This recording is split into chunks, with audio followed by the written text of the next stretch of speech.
Quotation of a Christian Prince by Desiderius Erasmus, 1516.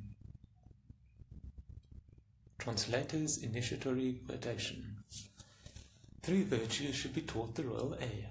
The first is a virtue of moderation, so that he may learn the fundamental principle of how to live.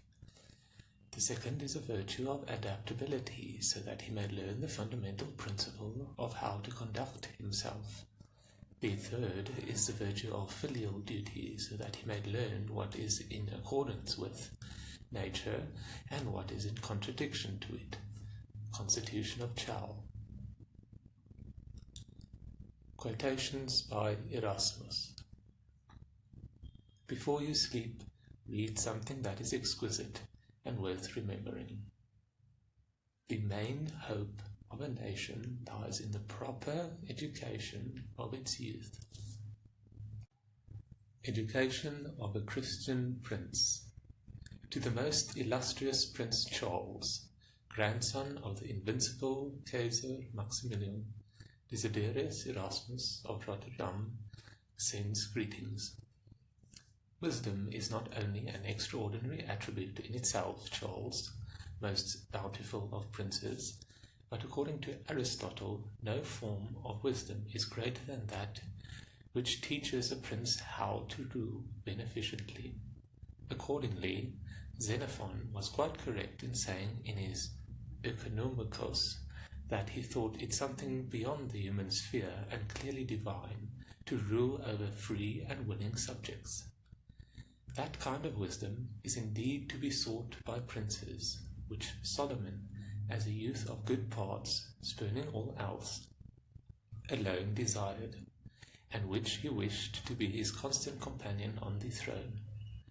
This is that purest and most beautiful wisdom of Sunamite, by whose embraces alone was David pleased, he that wisest son of all, and all-wise father. This is the wisdom which is referred to in Proverbs. Through me princes rule, and the powerful pass judgment. Whenever kings call this wisdom into counsel, and exclude those basest of advisers, ambition, wrath, cupidity, and flattery, the state flourishes in every way, and realizing that its prosperity comes from the wisdom of the prince, rejoices rightly in itself with these words: all good things together come to me with her. In other words, wisdom. Plato is no way more painstaking than in the training of his guardians of the state. He does not wish them to excel all others in wealth, in gems, in dress, in statues, and attendance, but in wisdom alone. He says that no state will ever be blessed unless the philosophers are at the helm, or those to whom the task of government falls embrace philosophy.